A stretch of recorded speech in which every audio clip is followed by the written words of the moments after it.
Hi, everyone. I'm Steve here as usual with Pastor Brote. Thanks for being with us, Pastor. Glad to be here.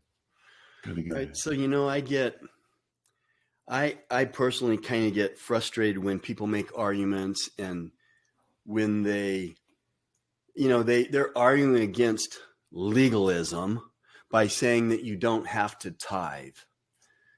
And my question is always, well, what is your motive behind even telling me why that was only in the Old Testament and we don't have to tithe? Okay, let's say we don't. You're given 20%, right? You're given 30%. You're 10%. That's a Bible guideline. And I don't know, we should give at least that. But and this is what we're going to talk about. Some people have a really hard time. And I kind of get that, because the verse you're going to read is talking about gifts that God gives us. And then it talks specifically about giving that you'll read in a minute. But I get it. It's just like some people can't overcome, they can't let go of it, and they can't just give freely. Well, that's okay. That doesn't mean they're not a Christian. That doesn't mean they're not saved. That just means that's not completely their thing, right? So why don't you go ahead and read that? All right. We're looking at Romans chapter 12, verse 8. And we kind of cut it down. It's talking about gifts. That's the context. But listen, this is what a Christian is like. If it is to encourage, then give encouragement. If it is giving, then give generously. If it is to lead, do it diligently. If it is to show mercy, do it cheerfully. It's like there are no halfway Christians in Paul's description. We are called to be part of what God is doing. The real life stuff, not just kind of watching from the sideline. I hated watching basketball from the sideline, but I love playing it. And you and I are called to get out on the field, the court, whatever that is in your mind, and actually be part of what's going on. And that's where life, Christian life, is so vital and alive. When we're kind of stepping back and saying, the people have agenda, and I just hate those agendas, therefore I won't do anything.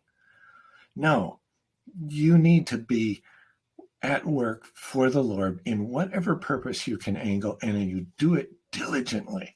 You do it with all you have. If you are good at A, B, and C, then do that, and then try E and F. That's a little bit out of your comfort zone, and push yourself into becoming more like what Christ has for you. And that's where you become alive. That's why I wanted to look at this verse. It's just Christians that are halfway are missing out on the blessedness of his presence. So I'll stop there, Steve. Yeah, and it just makes me realize that you might not be gifted for giving, but you're gifted for something. What is it? What is it that God has gifted you? Because I don't care who you are. I don't care what your IQ is. I don't care what your potential limitations are or limitations you don't have. Everyone, God has made each person unique and gifted you to be able to do something and to serve him. Go ahead.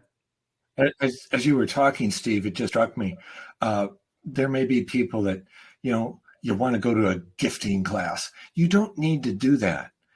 Read through Romans 12, what we're quoting right now. Read it again and again. And what kind of steps out that you can relate to? Well, that's your gifting. Push yourself out into doing those kind of giftings.